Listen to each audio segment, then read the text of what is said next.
nursing students. My name is Stefanie Varela, and I will teach you on how to survive nursing school 101 by Stefanie Varela and Marcia Harrison Luna.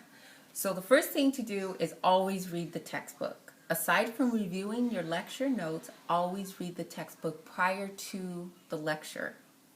So if you're going to do med-surg, read the chapter on med-surg. If you're going to do cardiovascular, read the chapter on cardiovascular prior to class. So then when you're listening to your professor teach or lecture, it's reinforcing what you already learned. What I found to be successful while reading the textbook is I always have a highlighter, a pen, tags, and post-it notes. And I write in my textbook because I say I will never return them, I will never sell them back.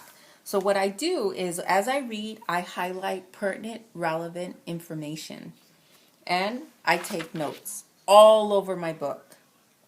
So that what I'm actually doing is I'm making an outline in the book. If I also find that this chapter is profoundly important, then what I also do while reading is I take notes of the chapter.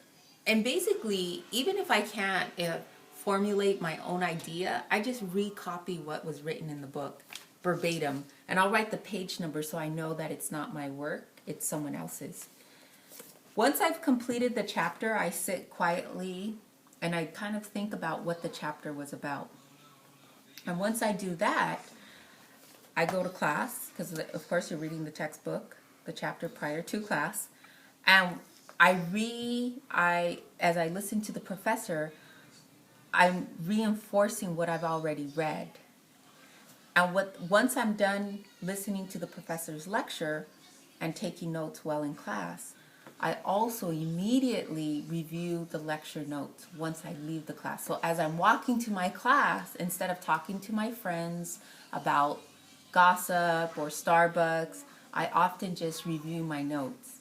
So constantly reinforcing, because you have to use effective time management while being a nurse in nursing school, because you have so much to do. You have to go to clinicals, you have to prepare, you have to know about the patient and review their medications prior to the clinical setting. So using effective time management is crucial. What I also found to be very, very useful is buying NCLEX book. I absolutely love Kaplan. I'm a huge fan of Kaplan's books because they give you a synopsis of the chapter. So if you're studying cardiovascular, they're going to give you a review of cardiovascular. And it's just going to give you the most important things you need to know about cardiovascular. And then once you finish doing the review section, then you do the questions, the test questions. And one thing I like about this is that they gives you the answer and the rationale why it's the correct answer. And what you kind of have to start doing, the reason why these review books are so important while in nursing school, because it starts to prepare you to start thinking like a nurse. How do you start thinking like a nurse? How are you going to take an exam like a nurse? Because you've never been introduced to this type of test taking, and these books prepare you for that.